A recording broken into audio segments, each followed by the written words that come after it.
yaitu kudusnya yang memampukan kita tiap-tiap pribadi.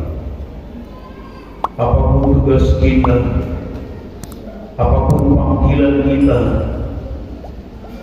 tanpa Roh Kudusnya, saudaraku, pasti kita tidak mampu menyampaikan kepada Tuhan rencana Tuhan dalam sidang ini. Ini tadi sudah disinggung, generasi pertama sudah habis, mau habis, bentar lagi generasi kedua habis, terus demikian selanjutnya. Apa yang membuka meneruskan pelayanan ini tidak lain hanya Roh Kudusnya. Kita dengar tadi ada panggilan-panggilan dari daerah yang lain. Bagaimana supaya kita mampu? Kita terus melengkapi dengan Roh Kudusnya. Baik daerah apa tadi disaksikan apa Tuhan tadi yang telah bayar persepuluhan tadi ke rumah Guru Biru dari Kota Pinang ya. Memang dalam minggu yang lalu, 2 minggu yang lalu, bukan minggu yang semalam, ada teman kami di sini menyerahkan anak, dia tinggal juga di sana. Kami berjanji paling tidak 2 bulan sekali lah saya usahakan datang, saya bilang. Karena lihat ada jendela kita tadi, mungkin kita komunikasi nanti bisa buat pertemuan di mana-mana. Sekedar komunikasi untuk berbangun berdoa saja buat Bapak. Nah, saudara.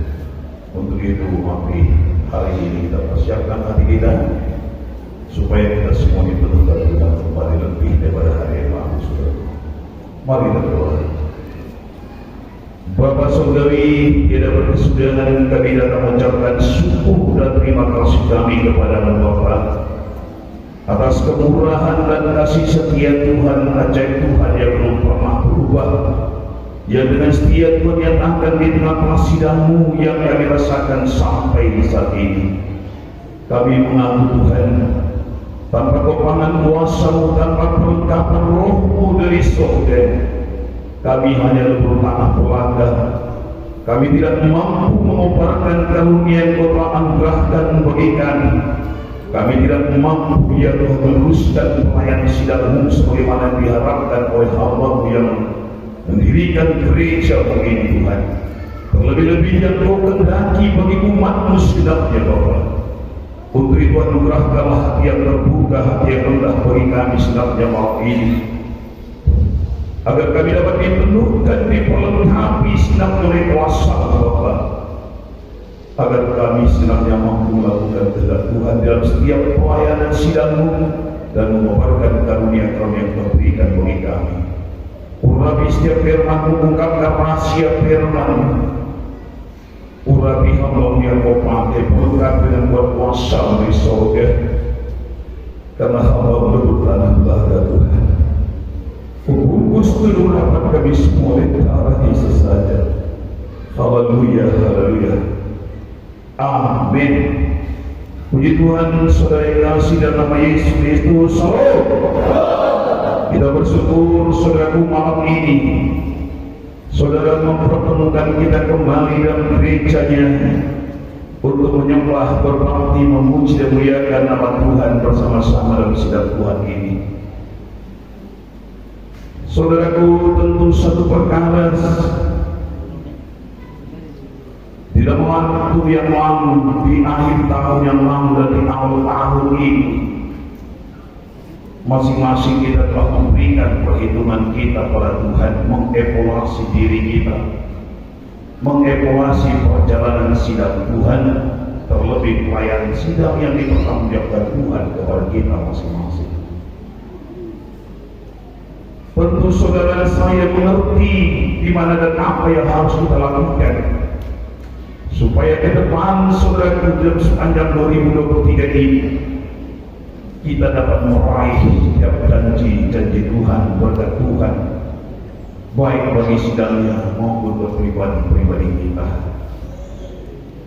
Sebagaimana dari awal saya katakan, saudaraku, satu hal yang paling kita utamakan, yang terpenting dalam diri kita adalah kuasa Allah.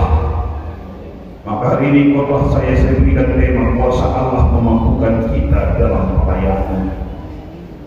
Kuasa Allah memampukan kita dalam pelayanan.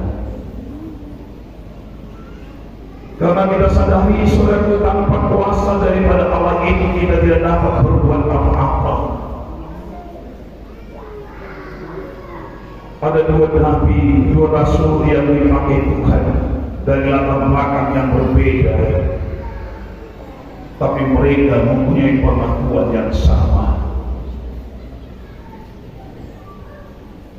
Pertama yaitu Petrus. Dia dipanggil Tuhan, diselamatkan Tuhan, dipakai Tuhan dari latar belakang orang-orang yang sederhana, dari nelayan yang sederhana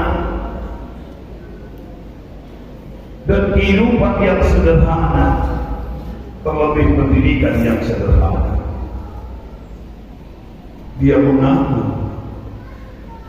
tanpa roh Tuhan, tanpa penyertaan Tuhan, dia tidak ada apa-apanya. Mungkin saudara, kalau Rasul Paulus yang berbicara, kalau Rasul Petrus yang berbicara demikian pasti beda. Karena memang Petrus hanya seorang nelayan, tidak punya pengalaman, tidak punya pendidikan, tidak punya apa segalanya, dia miskin. Betul saudara. Tapi Rasul yang begitu luar biasa juga, yang dipakai Tuhan, punya pendidikan yang tinggi, orang yang pintar, cerdas, rajin, cekatan. Siapa dia? Rasul Paulus. Dia mencap pendidikan dari kekesahan. Bisa dikatakan kalau dia dalam pendidikan dalam kuliahnya kumlaut. Tapi yang menarik bagi kita adalah pengakuannya sendiri sama dengan pengakuan Petrus tadi. Tanpa Tuhan, aku tidak mampu melakukan apapun.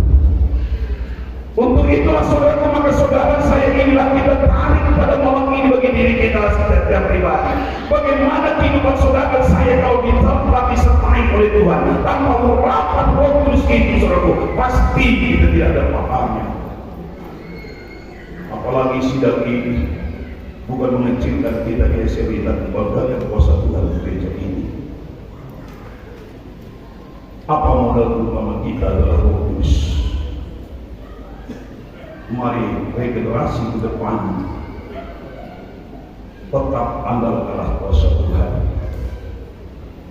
Tetap izinkanlah Roh Kudus yang berdaulat di tengah sidang Tuhan. Bukan hanya dalam teori perkataan, tapi praktek kehidupan kita. Mari saudara kita tunjukkan tiap-tiap pribadi. Saya terakhir menyinggung di saudara ini. Kalau dilihat dari bagaimana standar itu, saya yakin kita belum masuk sepertiga, 30% belum masuk saudara.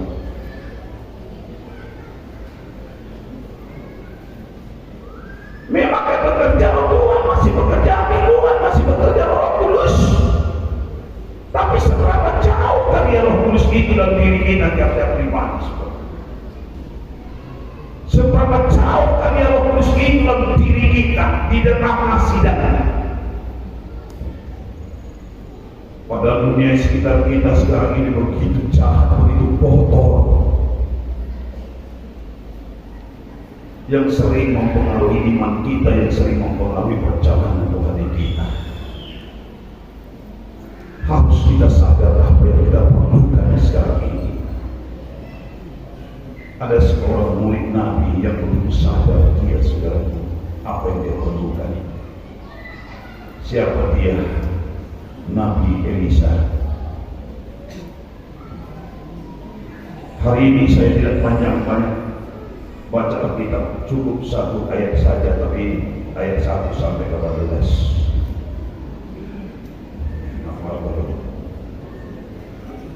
Pokoknya saya tidak baca, saya terangkan saja. Apa isi daripada sana dalam buku 2 Raja-Raja pasal 2 ayat 1. Judul perikop ini adalah Elia naik ke surga. Bagi kita malam ini saya berikan tema khotbah ini, kuasa Allah memampukan kita dalam pelayanan. Kalau kita baca dari ayat pertama sampai dengan ayat 8, kita lihat kegigihan kesetiaan seorang murid, yaitu Elisa.